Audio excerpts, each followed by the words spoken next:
But yeah, it's been pretty amazing. Well, it is 12 o'clock, so we can go ahead and get started. Good afternoon, everyone. So happy to see you all here today. My name is Noah Rankin. I'm the graduate teaching assistant for the Teaching and Learning Center. And you've arrived at the TLC's Professional Development Series, the penultimate event of our semester. So we're very, very happy that you're all here today. A couple important reminders before we get to today's event. If you are interested in pursuing a TLC Professional Development Certificate or Fellowship, that information is available for you in the chat. And I encourage you to look at that information because applications will be due in a couple weeks here. Additionally, next week will be our last event of the semester. We're having a teaching chat. So this is a time where you can kind of bring your concerns, bring things you're experiencing in your classes, and kind of crowdsource some ideas with our colleagues across the campus. And lastly, I'm super excited that our Scholarship of Teaching and Learning Showcase, our annual showcase, will be hosted on Monday, May 8th from 1:30 to 4:30 in Hale Library. This is an event where amazing colleagues across campus are going to be sharing their research and ideas about teaching. And we encourage you to come, even if it's for just a little bit, to see some of those presentations. There'll be both oral presentations and poster presentations. And Ashley just dropped that link in the chat for that announcement. But without further ado, we are super, super excited to welcome Dr. Kodee Walls back to our series today. So Dr. Walls, the floor is yours. Awesome. All right. So I do have a PowerPoint prepared. So I'll just name that piece as we get started. And as we've been living in Zoom land for oh so long, I will do my best to not perpetuate those. Can everybody see this? Because I'm just going to assume it's working. You tell me if it doesn't. So this presentation I give, I'm happy to give each semester, and it's some combination or consideration regarding mental health for our students. And so I do want this to be conversational as much as possible and collaborative, because you all are in the spaces doing the teaching and doing the work. And I want sometimes to hear that there are students that exist in this world who are doing mostly okay. Because the work that I get to do is sometimes a little skewed in that generally people don't come to us if their lives are going really well. And it's nice to know that there's a spectrum of folks that exist in this campus. So for those of you who have never joined one of my presentations or seen one of my presentations on the website, I always like to start out with an opportunity for us to connect through a mindfulness or relaxation moment. So what I want to invite all of you to do, if you feel comfortable, just for these next couple moments, silence any alerts on your phone or on your watch. Take that off, airplane mode, whatever you need to do in these next moments. You can also turn your camera off if it would help you feel more comfortable. And as you're doing all that, just settle into your chair a little bit. Really notice, allow your sit bones to fully engage with the seat that you're on, or if you're standing, really plant your feet flat so that you can experience the groundedness with that space. And if you feel comfortable, you can close your eyes, but if not, you can take a relaxed gaze down at your lap. And I just want to invite you in this moment to take a deep breath. Take a deep breath through your nose and breathe out nice and slowly. And let's take another nice deep breath and see if you can fill your belly. And breathe out nice and slow. And as you continue this slow, intentional, steady breathing, I want you to give yourself permission, to the best of your ability, to be present in this moment. Recognize that you're gifting yourself this time over your lunch hour, perhaps, before your next task, to be present and engaged in information and connection in a way you may not often be able to. And as you take another breath in, fill your belly and hold that breath for just a moment. And see if you can detect the urge to breathe out before doing it. And when you feel that urge, allow that breath to exit your body naturally. And let's do that one more time. Breathe in nice and deep and fill your belly. And hold for just a moment, allowing the experience to come. And breathe out. And when you feel ready, you can open your eyes.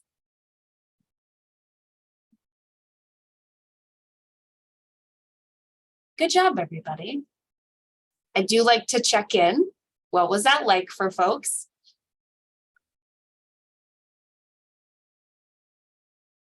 Seeing some head nods. Hope you can see each other nodding your heads. Awesome. Good. Awesome. Very good. All right.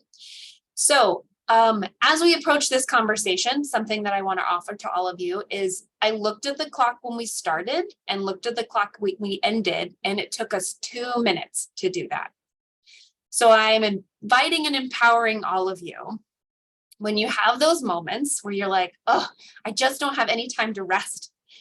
Know that what we did just took 2 minutes. So giving yourself permission to sit quietly, silence the things around you, and just focus on your breathing or other physical sensations if it feels distressing to focus on your breathing, can give you a much needed reset that you may not be able to find hours of in your day-to-day life. So thank you again for participating in that, folks.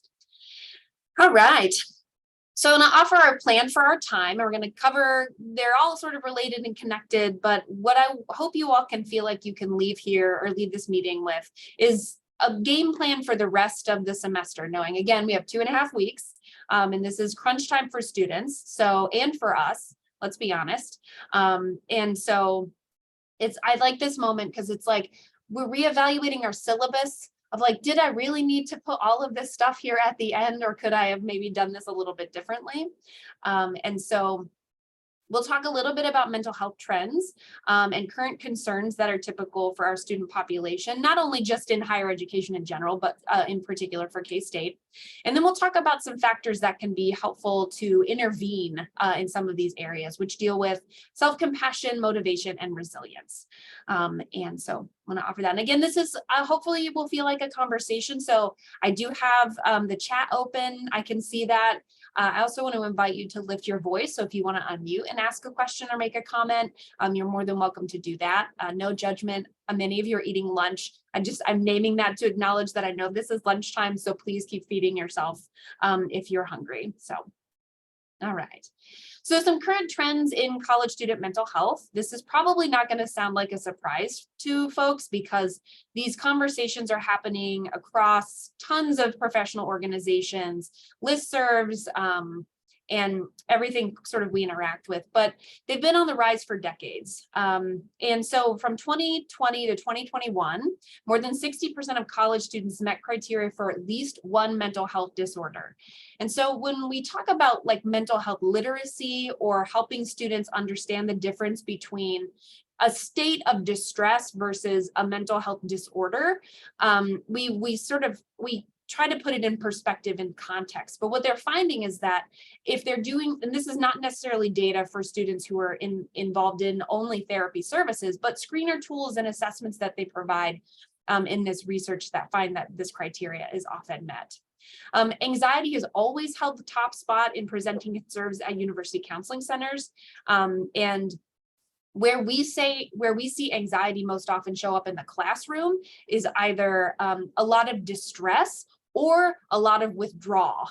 And that can be difficult to kind of navigate because you may have a student who's interacting pretty effectively, turning in assignments, and then things seem to sort of start to slip. And it's like, what's happening there? And it can be, and without a direct conversation with that student, we may be making a lot of assumptions, but there may be some sort of anxiousness, not necessarily anxiety disorder, that's contributing to that behavior because it's a behavior that we're of that loss of engagement. But one of the things they're finding with post kind of COVID, not that COVID's done, but post-COVID is that there's been a huge increase in social anxiety.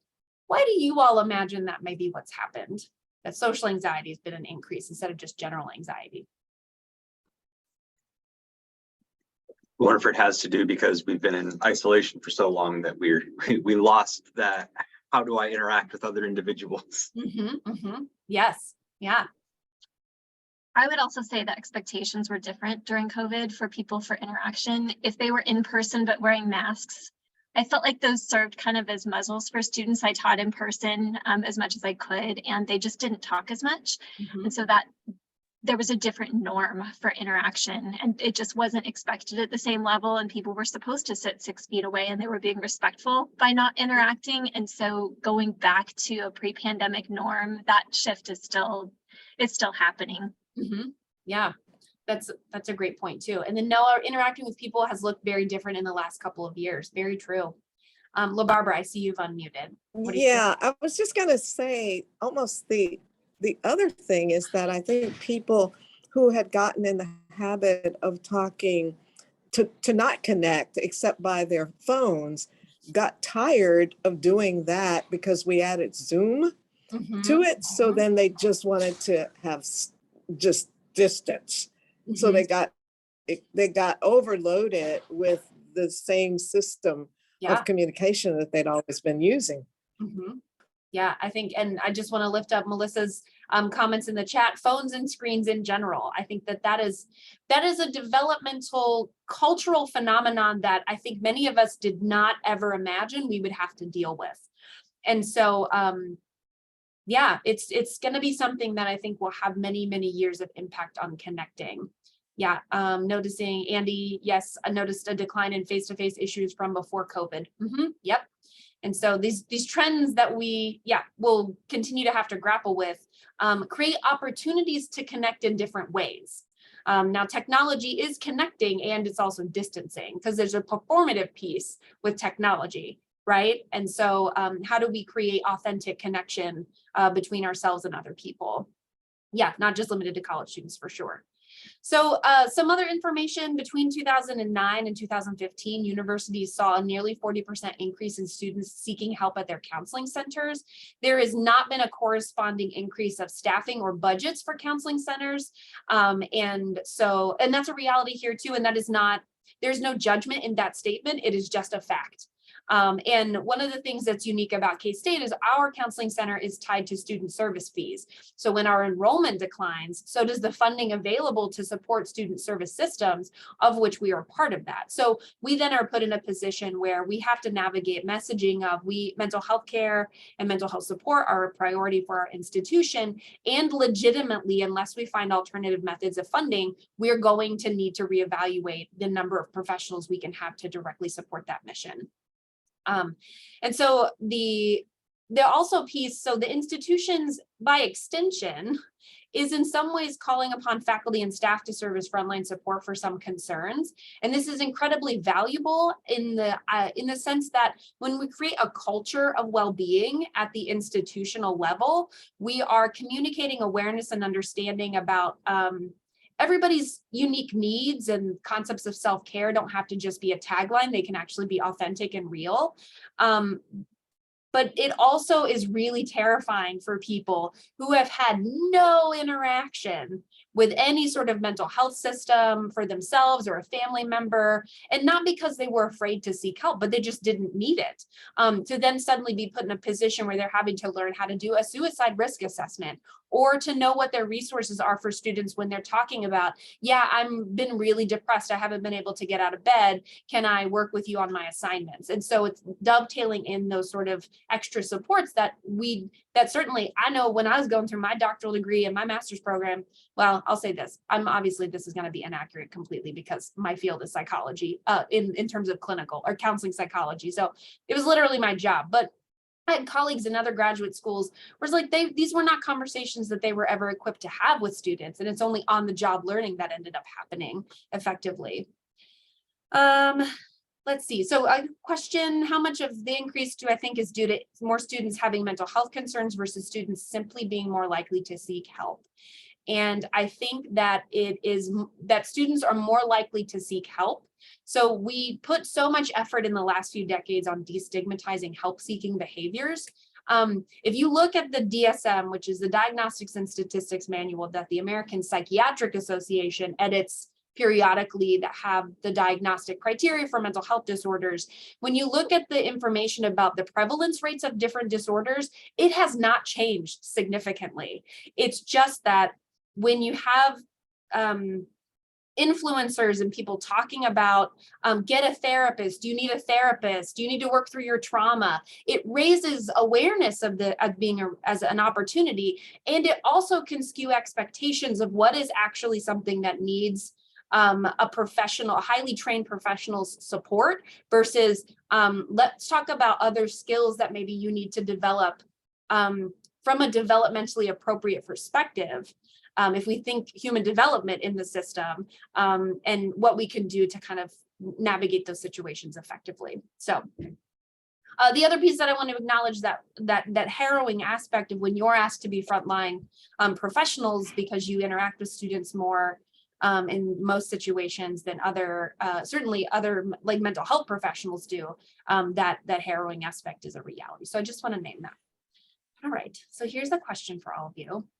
How have you seen mental health showing up in your learning environments?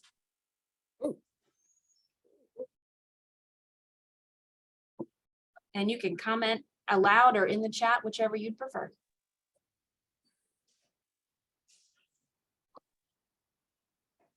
For me, it's shown up in fairly typical ways, such as missing class, not turning assignments in, turning them in late, avoidance types of behaviors. Yeah. Thanks, Clarissa, for putting your comment in the chat. I think it really echoes perfectly what Melissa said too. And students admitting they're missing class because they need a mental health day.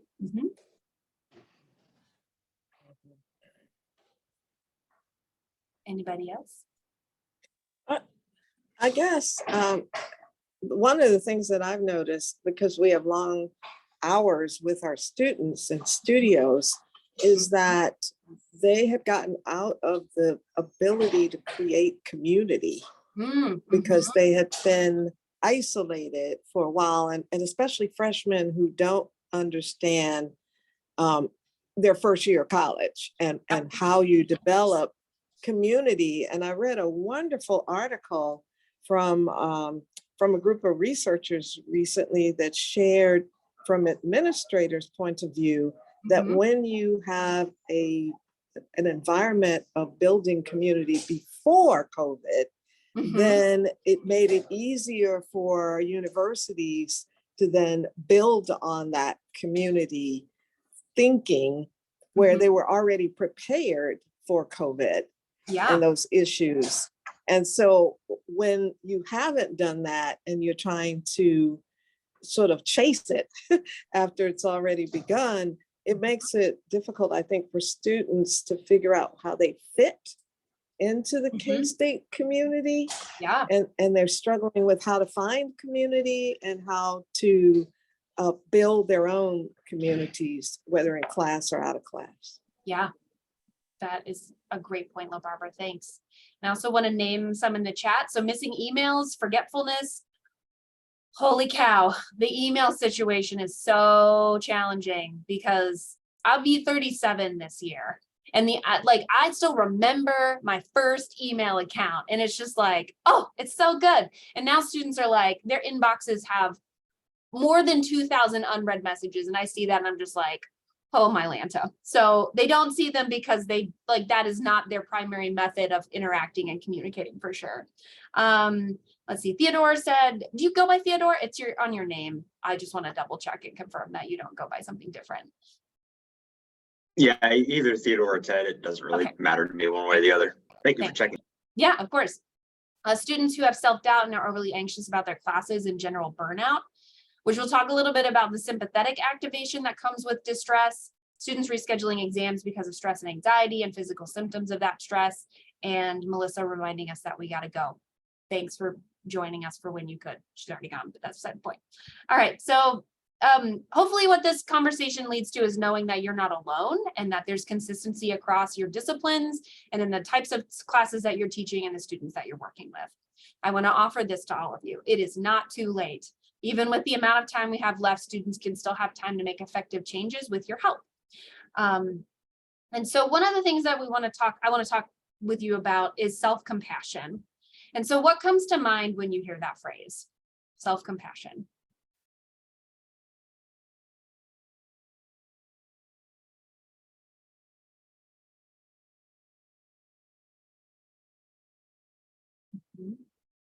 Which side note, LaBarbara, we are glad when they stay homesick, because that was not a norm we had before COVID.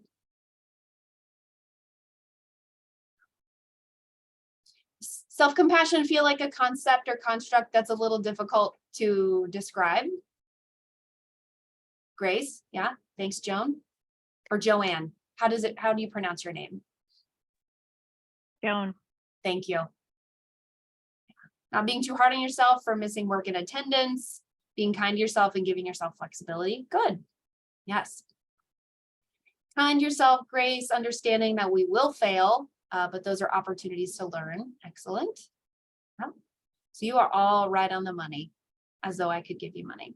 But what self-compassion is, these are some of those concepts, right? The idea of when we, like the myths and facts kind of conversations, we remember the myths, but not the facts so well. So I will offer this first. What is self-compassion? It's there when you need it, and it's unconditional. It's kindness, humanity, and connection, and mindfulness, and being present with the reality of situations so that you can effectively deal with them from a centered sort of perspective. It is not self-esteem, self-judgment, or isolation. Self-esteem depends on comparing ourselves to other people. Roosevelt's credited with saying that comparison is the thief of joy. And so if I'm always, and our departments and our students and our majors have differing levels of competitiveness within the field. And there is a lot of benefit to healthy competition because it can encourage us and empower us to strive to do things differently, think outside the box and be creative.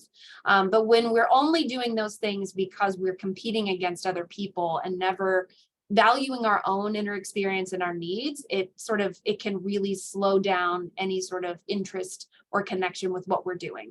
And self-esteem is also dependent on performance. So when our value is only based on accomplishments and or never making mistakes, we're going to believe that we're pretty worthless if things don't go the way that we had planned or hoped. So, all right. So self-compassion, related to the stress response. When we experience stress, it activates the fight, flight, or freeze response, or the sympathetic nervous system. So when our students engage in self-criticism, which is the opposite of self-compassion, they hinder their ability to fully engage in a task. Self-criticism can come in the form of, I'm so stupid, I knew I would fail this. I feel too overwhelmed and I don't know where to start. And this is where self-compassion can actually be the antidote to some of those barriers that come up as they activate the parasympathetic nervous system, which is our rest and recovery. Yes, honestly, I agree as well, LaBarbara. Faculty can have issues with self-compassion. And I think about it from a modeling perspective.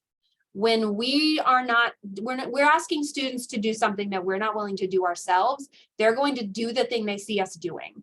So this is really valuable. Sarah, I saw you unmute. Did you have a thought? I have a question.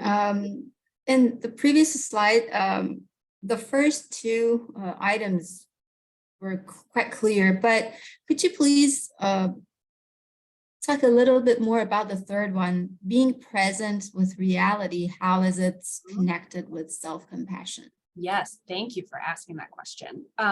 So the concept of mindfulness, as from the theoretical lens that I bring mindfulness from. So it's like Kabat-Zinn's ideas of mindfulness, and then Marshall Linehan's work with dialectical behavioral therapy and mindfulness.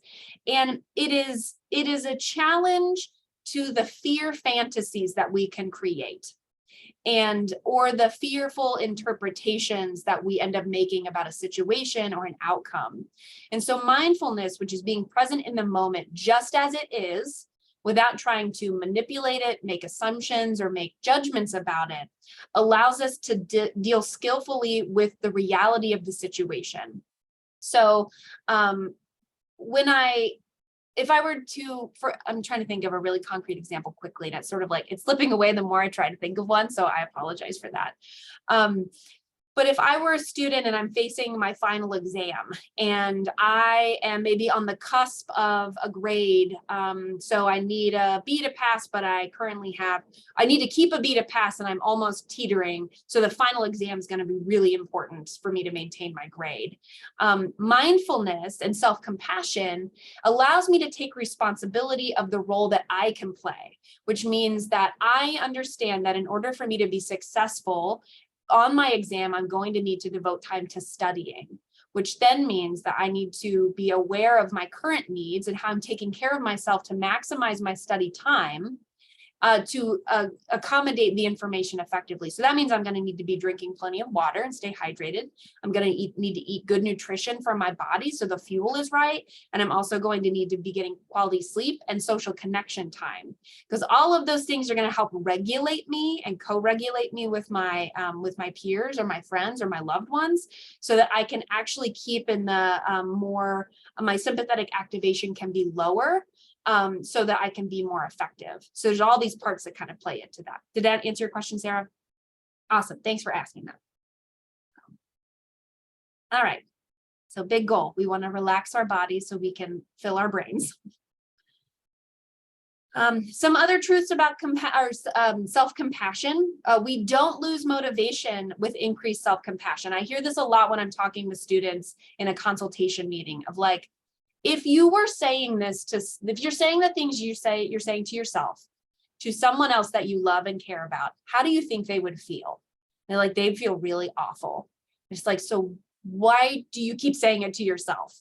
It's like, well, if I don't, then I won't be motivated. And that is not how motivation works. So I take some time to explain that to them.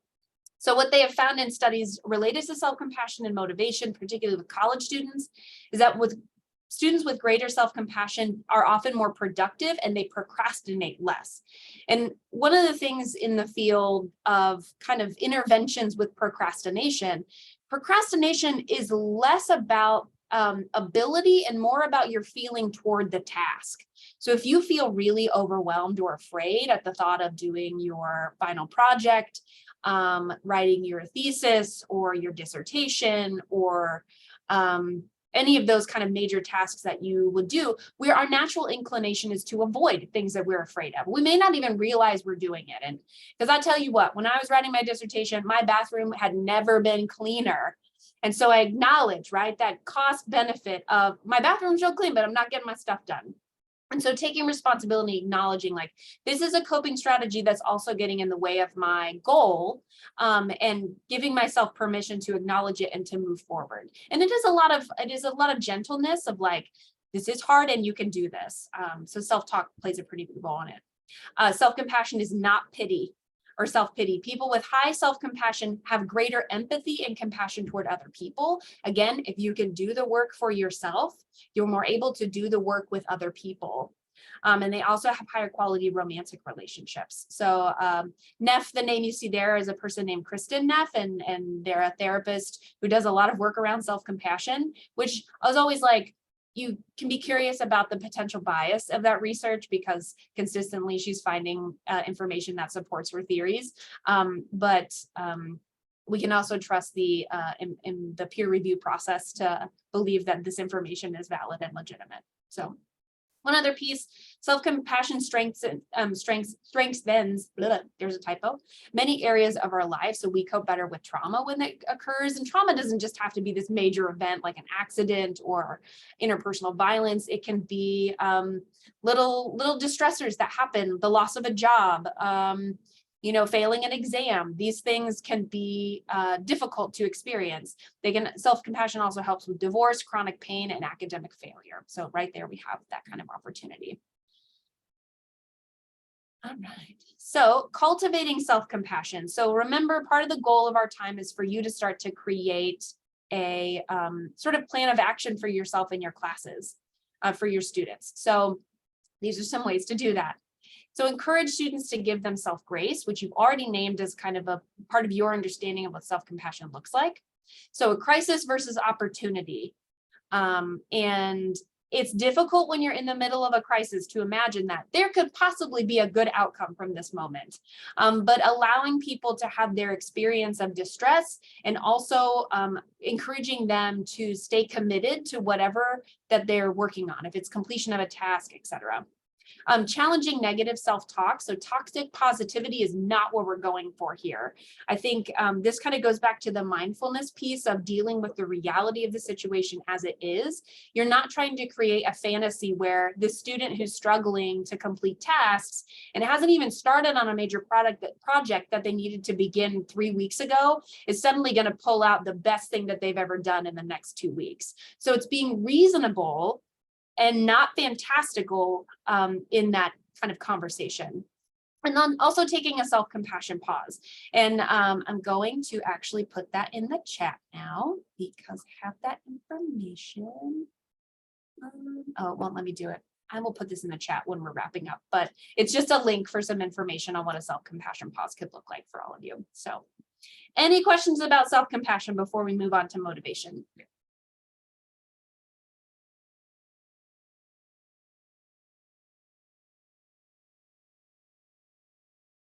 It's always the fun game of like, is this a long enough pause? Is it getting too long?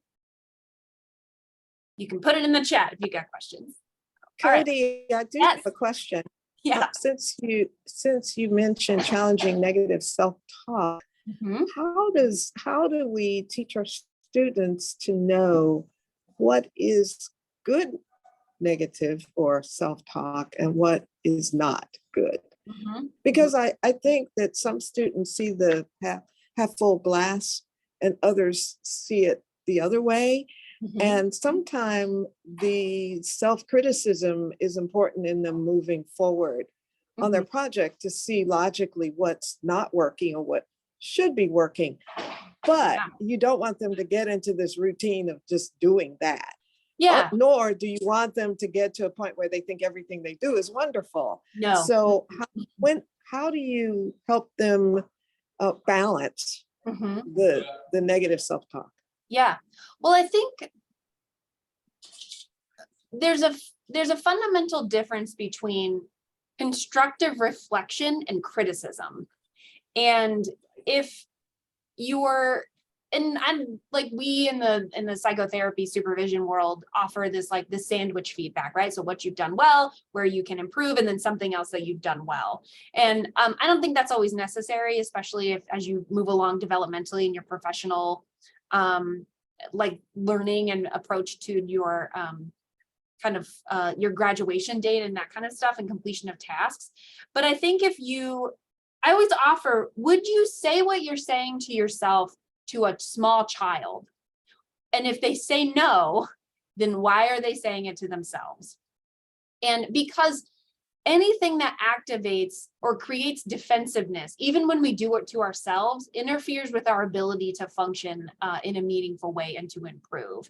So for like, think about for those of you who've gone through the publication process, right? Sometimes you get reviewers who provide really helpful, thoughtful feedback. They read it, they were affirming in some areas, and they challenged you in other places. And generally, because we anticipate that process to be not immediately accepted, we are open to that feedback when it comes to us. I think, and then other kind of aspects to hold in mind is, what is the likelihood that what you're saying to yourself is actually activating shame? And when shame is activated, because it's sort of a community-based emotion and it makes us want to hide mistakes or problems, which prevents us from seeking help or support to improve. If it's anything that's going to lead us to hiding things is in that criticism realm rather than constructive feedback thoughtfulness. That was a lot in like all scattered directions, which is not a criticism, it's a constructive statement. So did that mostly answer your question, La Barbara?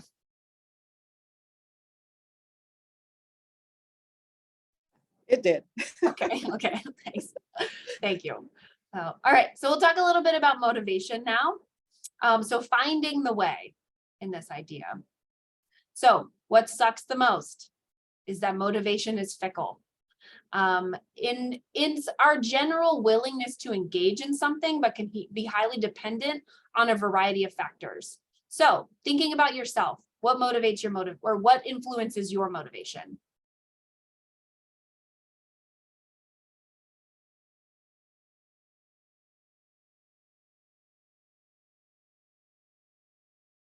Deadlines. Nice. Thinking about the pleasing outcome. Good. Andy, sleep. Yep. Basic needs like sleep and hunger. Yeah. Any others that folks want to add?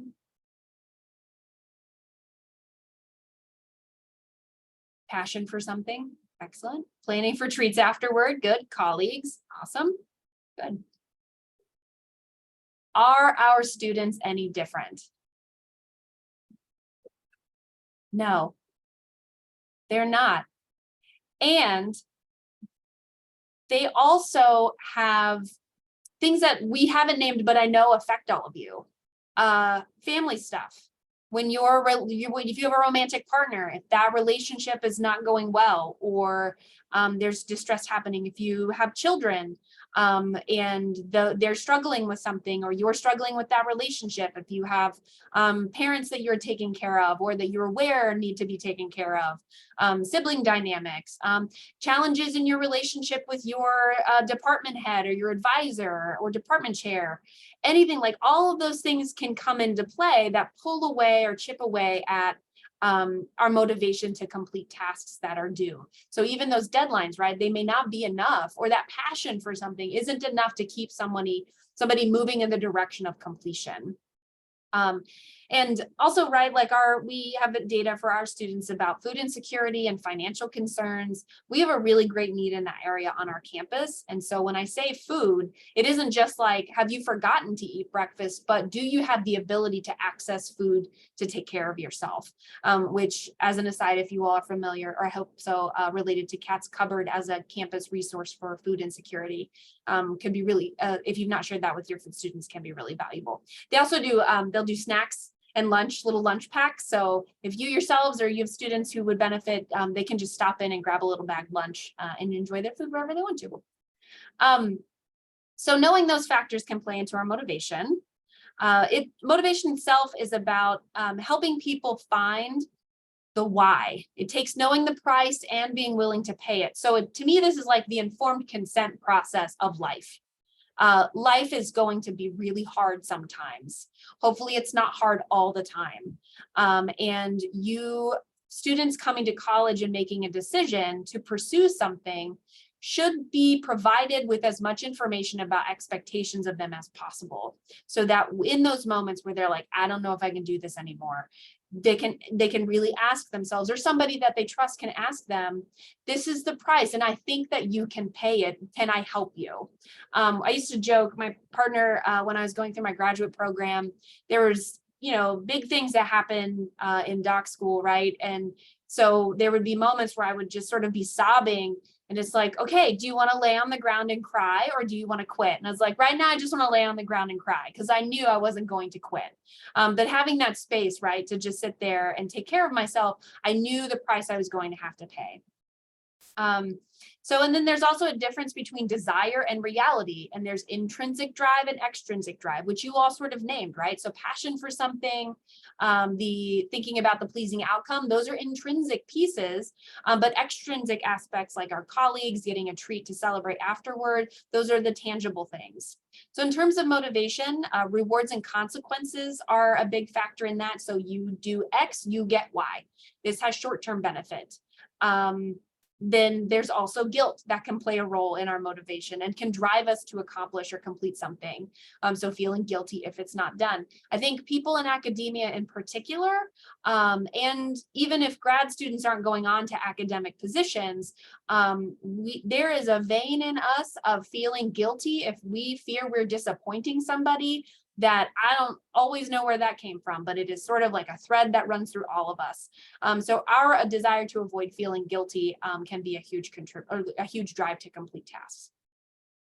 Doing something for a better future or opportunity, they know why and they're choosing to do it. So this is the price and willing to pay it.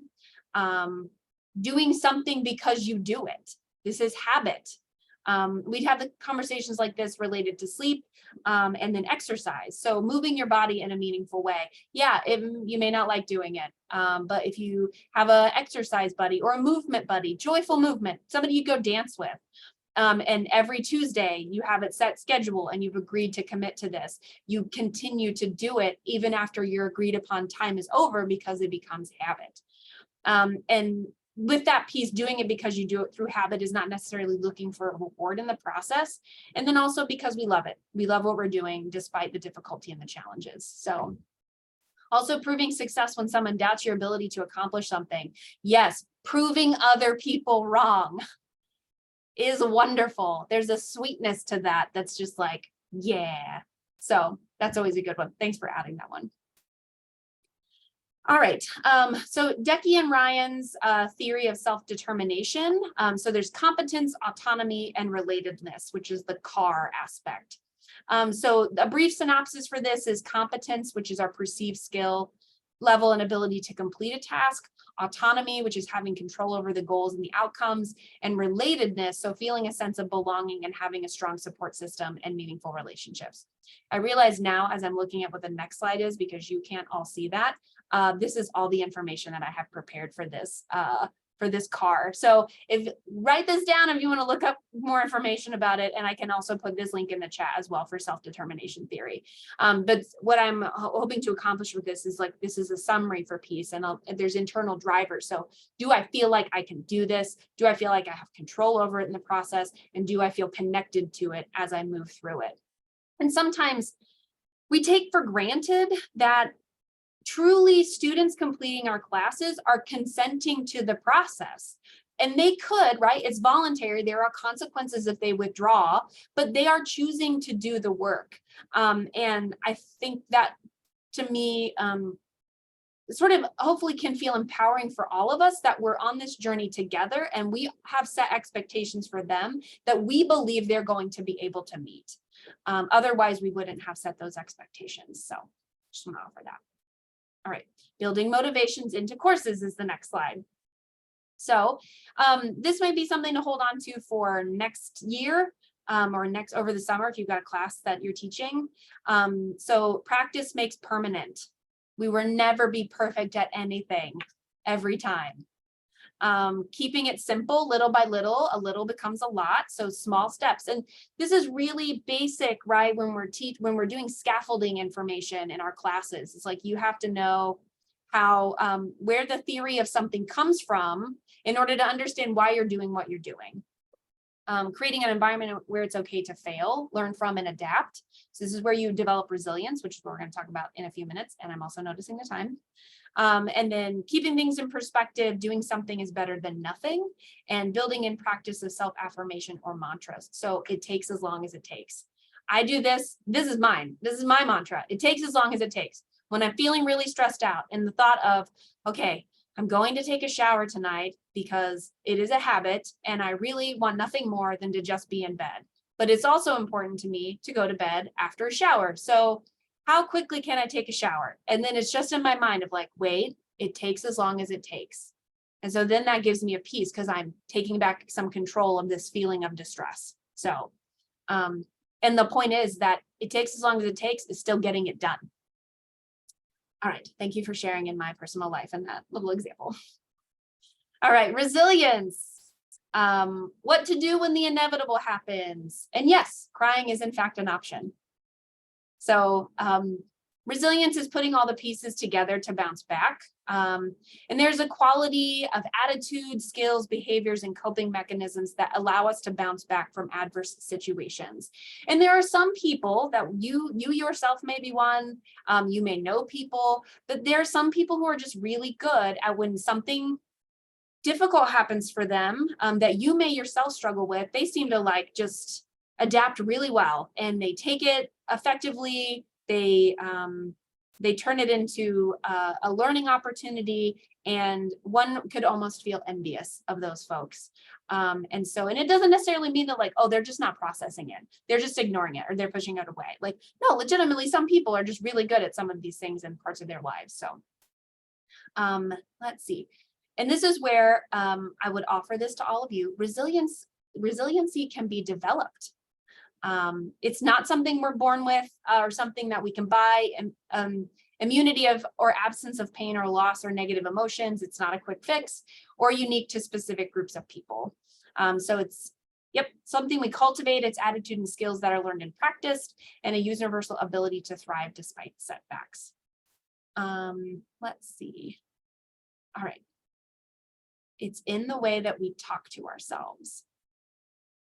So I have a little bit of a game, and I'm having a moment of terror because I'm like, where is the game on my, I'm looking at my notes and I'm not seeing the questions that I'm about to ask you.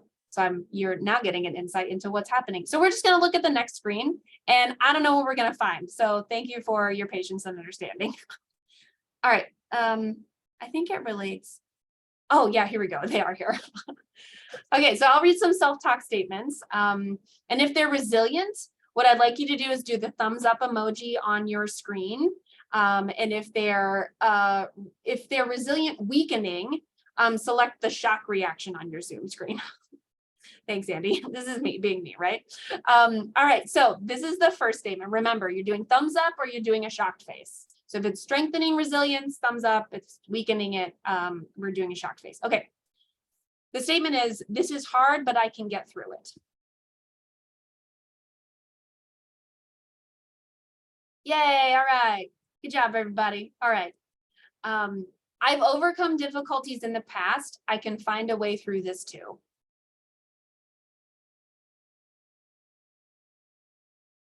All right. Why did I put myself through this? Yeah, good. Good. What's the point anyway?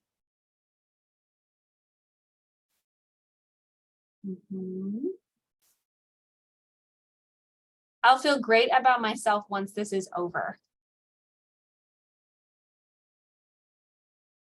Oh, there's mixed on this one. Yeah, yeah. This one did actually fall into the resilient or this resilient strengthening one.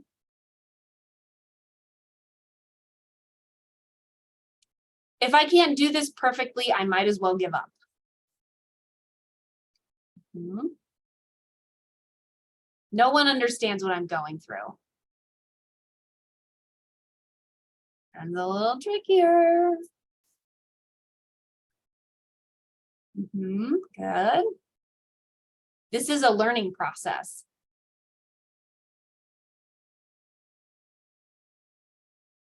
Nice. And then the last one, maybe I don't belong here. Yeah, yeah, awesome. Good job, everybody. All right, thanks for playing the game. So to practice resilience includes commitment, control, and challenge. And we'll break each of these down. So with commitment, is being engaged with your goals, your community, and striving towards growth. And I'd also include integrating rest, not rest to be more productive, but because you as a human fundamentally deserve to rest. Commitment can be built into considering what is important to us. It's taking time to reflect on that. So what are your top 3 priorities? And you don't have to put these in the chat. They're just an opportunity to reflect on it. And thinking with that, your top 3 priorities, what accomplishments in these areas are you most proud of?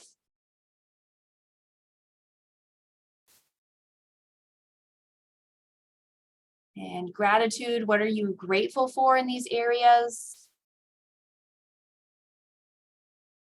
And engaging in action, so spending time with important others can increase your commitment. Like Noah, I'm holding that earlier, you said colleagues. Right? And sometimes it's nice to have a complaint fest with people who know exactly what you're going through, with the understanding that there were people before us who did these same things and they got to become professionals, so we can too. And the other thing too with commitment is allowing yourself to try new things. For some people, it is not intentional, but allowing yourself to accept when you fall short of your goal, i.e. failing. So. Okay. Then we have challenge.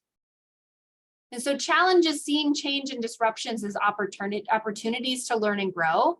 So seeing problems as part of life and setting out to solve them. So trading on how we fail and how we respond to that failure. How do we want to think, feel, and behave?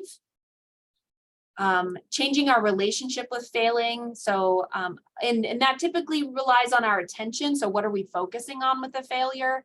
Are we sort of allowing it to blanket and become who we are? Like, it isn't just I was not successful in this, but I am a failure. Those are two very different things. Also challenging putting other people on a podium. This kind of goes back to that conversation of self-esteem and self-confidence versus self-compassion. Believing in yourself and engaging in positive self-talk. Asking for help from other people. This can be really vulnerable when we have really taken on like a mantle or a mask even of I have all of it together and it's going to be just fine. So thinking about who can support you and who you can take risks with and being vulnerable. Allowing flexibility and letting go of the past. So these are some of the challenges and ways to integrate that. And then the last one relates to control. So control is the belief that you can control outcomes in your life. Are you willing to make choices and accept responsibility to create the life you would like? Now, I will acknowledge that there is a lot of privilege with this question because not all of us have had or will have the opportunities that others will.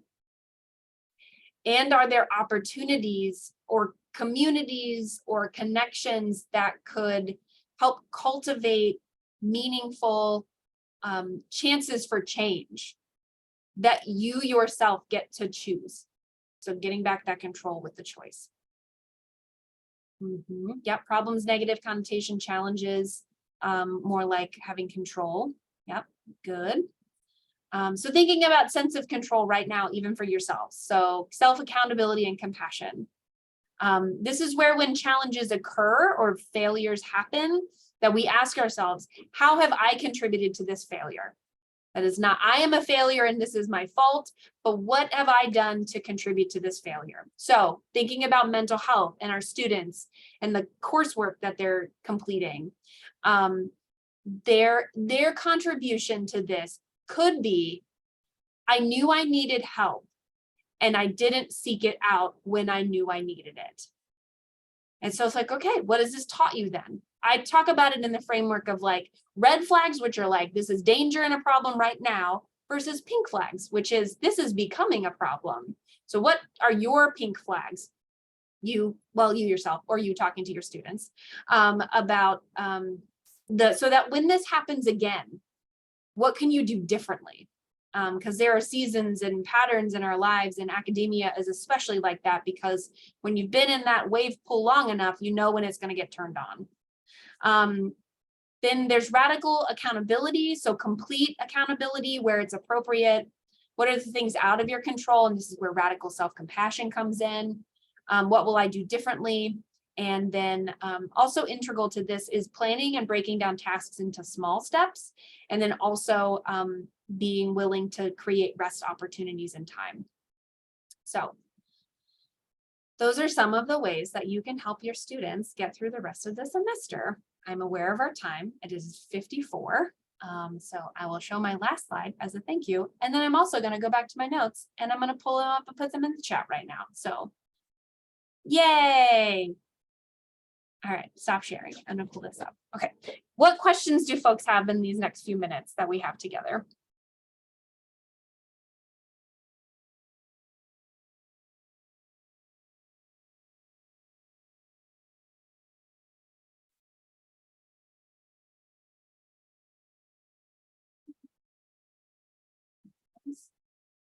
Got comments from folks.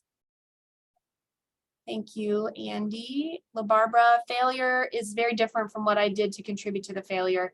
Taking responsibility for part versus feeling I'm a failure makes us feel fully responsible. Good. Okay. This is this link for self-compassion.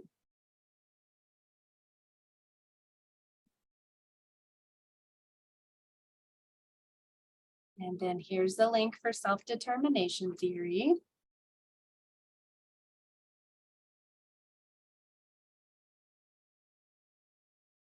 Awesome. Okay, I think those were the links. So.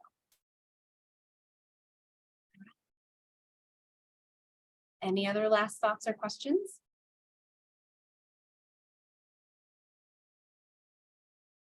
Cool. Well, I'll let Noah take over to wrap us up. Yeah. Yeah, well, if everyone could please join me in thanking Kodee Wallace for such a wonderful presentation today. Thank you so much for spending time. You always come at the exact right moment of the semester, and this is always one of our favorite events. So thank you so much for being here today. Of course. I'm going to drop a post-event survey link in the chat for those of you who are interested in pursuing that professional development certificate or the faculty fellowship. I'll remind you that next week we have a teaching chat, so we will not have a planned event, but come with any questions, ideas, concerns you have in your classes, and we'll crowdsource those. And again, our SODL showcase will be taking place on Monday, May 8th from 1:30 to 4:30 in Hale Library. Thank you all for being here today. We'll stick around for a couple minutes if anyone has any questions, but have a wonderful rest of your Wednesday.